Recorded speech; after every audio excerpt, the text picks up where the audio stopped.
বুদ্ধিমান ওই ব্যক্তি যে মূল্য থাকতে মূল্যায়ন করে। এক একটা দেখানো যায় মূল্য আছে। মা বাবা যাদের আছে ও ইচ্ছা করলে ডেলি 100 হজের সোয়াব কামাইতে পারে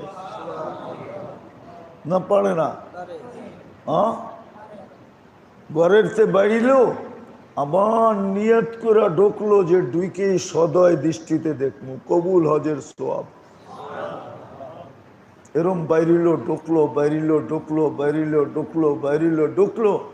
আর মা যদি বললো তুই বাইরে যাস আর ভিতরে আয়স, বাইরে যাস ভিতরে আয়স, এরম করস কেন?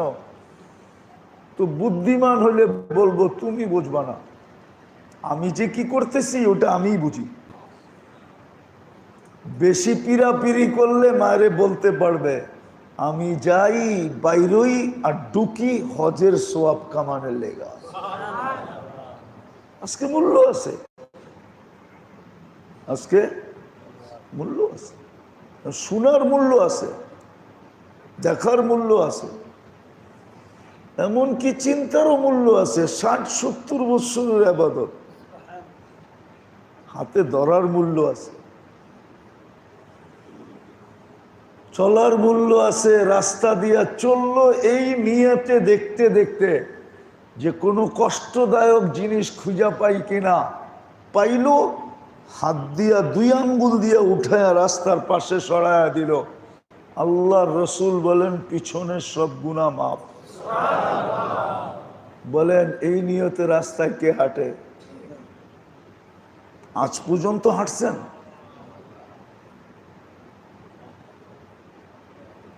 তো বুদ্ধিমানের পরিচয় দিই, এই নিয়তে তো রাস্তা দিয়ে হাঁটি না, নিচে দেখতে দেখতে যে দেখি একটা পিন পাওয়া যায় কিনা, এটাও তো কষ্টদায়ক। দেখি একটা তার কাটা পাওয়া যায় কিনা, এটাও তো কষ্টদায়ক। ছোট একটা ইটের টুকরা পাওয়া যায় কিনা, এটাও তো কষ্টদায়ক। হইতে পারে ছোট একটা ইটের টুকরার কারণে জানও যেতে পারে। মোটর সাইকেল যারা বুঝবো, অনেক সময় ছোট একটা পাথরের কণার কারণে মোটর সাইকেল উল্টে যায়। গতি বেশি থাকলে এদিক থেকে ওদিকে যায় পড়ে, ঠিক না? কিন্তু আমরা তো আজ পর্যন্ত কোনোদিন রাস্তায় এই নিয়তে হাঁটি নাই, নিচের দিকে দেখতে দেখতে। মানুষ যদি জিজ্ঞাসা করে তুই কি টোকাস, তুমি বুঝবে না কি টোকাই। বেশি পিড়াপিড়ি করলো তো আপনি বলে দিয়েন শুনছি কষ্টদায়ক জিনিস সরায়া দিলে নাকি পিছনের গুনাহ মাফ হয়ে যায়। এই জন্য পিছনের গুনাহ মাফ করানোর জন্য কষ্টদায়ক জিনিস টোকাইতেছি। আজকে মূল্য আছে, এই দেহটারও মূল্য আছে, দেহটার কর্মেরও মূল্য আছে, অঙ্গগুলার কর্মের মূল্য আছে, হায়াতের প্রত্যেকটা মুহূর্তের মূল্য আছে। 1 টাকা জেবে আছে, 1 টাকার সম্পত্তি আছে, এটারও মূল্য আছে। যদি আমি বুদ্ধিমান হই, আর বুদ্ধিমান কখন হব ওটাই বলতেছিলাম। বুদ্ধিমান ওই ব্যক্তি মূল্য থাকতে মূল্যায়ন করে, ওই ব্যক্তি মূল্যায়ন বুদ্ধিমান। যে ডেলি ঘুমের সময় তওবা করে ঘুমায় এই নিয়তে যে সকালবেলা উঠাবে কি উঠাবে না এটা তো জানি না। সকালে কে উঠায়? আপনি উঠেন? হ্যাঁ, আপনি তো মউত বইলা ঘুমাইলেন, ঘুম তো মউত, আপনি তো বইলা কয়ে ঘুমাইলেন আমুতু বিইসমিকা। আহিয়া পরে রাখেন না, আমুতু বিইসমিকা, তোমার নামে মরতে চললাম। উঠায় কে? আপনি ওঠেন? কই মরার আগে তো তওবা করলেন না। ফাঁসিতে চড়ানোর আগে তো জেলখানায়ও তওবা করায়, কিন্তু আপনি তো ঘুমানোর আগে তওবা করলেন না। করেন তওবা? বলেন সত্য করে যে আমি ঘুমানোর আগে হাত উঠে তওবা করি। এতটুক শব্দই বলি, আল্লাহ আমার তওবা। এতটুক বললো তো হতো, এতটুক বললো তো হতো, আল্লাহ আমি মাপ চেয়ে ঘুমাইলাম। মাপ করলো কি না করলো এটা পরের ব্যাপার, আমি বললাম কি না যে আল্লাহ আমি মাপ চেয়ে ঘুমাইলাম। কেননা সকালে উঠাইলে না উঠবো, উঠায় তো উনি কে? আল্লাহ উঠায়। নইলে কেন আসহাবে কাহাফ 309 বৎসর উঠল না? কি ঘুমের ভিতরে খিদা লাগে না? ঘুমের ভিতরে কি ডায়াবেটিস নীল হয় না? না হয় না? হয় না? হয় না? ঘুমের ভিতরে খিদা লাগে না? 309 বৎসর, সালাসা মিয়াতু সানা ওয়াজদাদু তিসা। আপনার বিজ্ঞানও তো পাগল হয়ে যাবো যদি চিন্তা করে। বিজ্ঞান বিজ্ঞান বলেন না, বিজ্ঞান কিন্তু পাগল হয়ে যাবো এটা চিন্তা করলে, সোজা পাগল হইব। 309 বৎসর ঘুমায় রয়েছে, ওর খিদা কই, ওর পিপাসা কই? দেখেন না রাত্রে অনেক, যখন রাত্র লম্বা হয়, গরমের দিন রাত্র লম্বা হয় না, অনেকজনে ঘুমের তো ওইটা পানি খায় না? তো ঘুমের তো ওইটা পানি খাস কেন? অনেক পিপাসা লাগছে।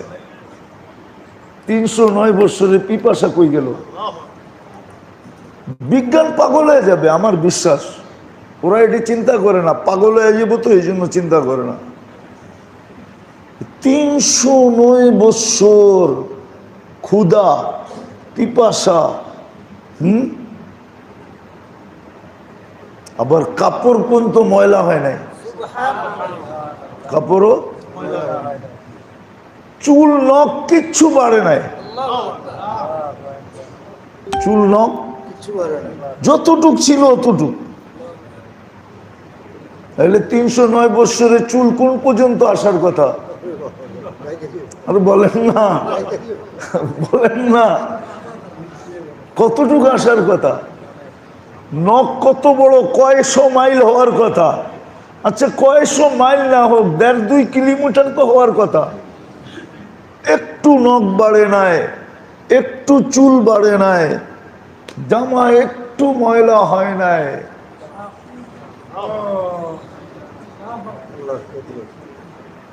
শরীরের কোথাও লম্বা ঘুমায় থাকলে দেখবেন বয়স্ক মানুষ বিছনায় যারা পড়া থাকে, কয়েকদিন পর ওদের শরীরে অ্যালার্জি হয়ে যায়। দেখছেন এরকম? অ্যালার্জি হয়ে যায়। এগুলো কিচ্ছু হয় নাই।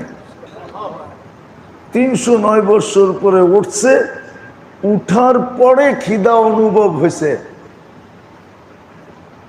বলছে খিদা খিদা লাগতেছে। একজনকে বলছে যে কিছু কিনা নিয়ে আয়। 309 বৎসরে কয়বার রাজত্ব পাল্টাইছে, কয়বার কারেন্সি চেঞ্জ হয়েছে, কিন্তু ওগো কাছে ছিল পুরানটি, নাহলে তো ধরাই পড়তো না। বাজারে যাওয়ার পরে সবাই দেখা বলছে আরে এই কারেন্সি, এটা তো 300 বছর আগের কারেন্সি। ওই 300 বছর ধরে মানুষের মুখে চলতেছিল যে 300 বছর আগে রাজার ভয়ে কিছু যুবক হারায় গেছিল, ওদেরকে আর খোঁজা পাওয়া যায় নাই। কাহিনী লম্বা, ওটা আমি বুঝাইতে চাইতেছিলাম। দোস্ত, বুদ্ধিমান ওই ব্যক্তি যে মূল্য থাকতে মূল্যায়ন করে। কিসের মূল্য? হায়াতের মূল্য, দেহের মূল্য। আমার কাছে যতটুক সম্পত্তি আছে, ধন সম্পদ আছে, এটার মূল্য। একটু আগে আমি দেখাইছি, এক লোকমা দিয়া জান্নাত কিনা যায়। একটু রাস্তা দেখায়া জান্নাত নেওয়া যায়, একটু রাস্তা দেখায় দিলেন, একটু রাস্তা দেখায় জান্নাত নেয় না। কি যে হইল মানুষের বুঝলাম না, সমাজের যে কি হয়ে গেল বুঝলাম না। এরম জাদু মুসলিম সমাজ উম্মতে মুহাম্মদের উপরে কে করলো জানি না। এতভাবে বুঝানো হয় তারপরও বোঝে না, তারপরও ৯-৬ 9 9 9-6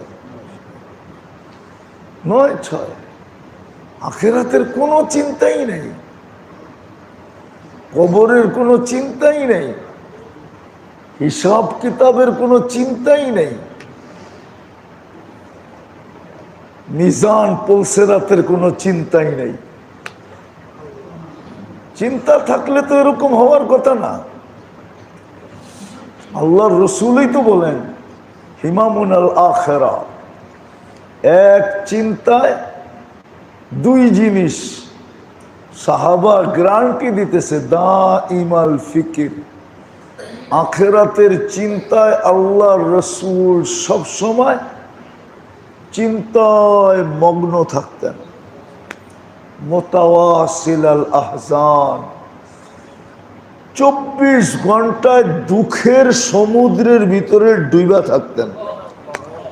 অথচ যার সব মাফ, যিনি মাসুম নিষ্পাপ, যিনি সৃষ্টির সর্দার, যিনি উজদে কায়নাত, সমগ্র জগৎ যার জন্য তৈরি, ওই লোকটা এরকম চিন্তিত। আমাদের কোনো চিন্তাই নেই, কোনো চিন্তা নাই, কোনো চিন্তা নাই আমাদের।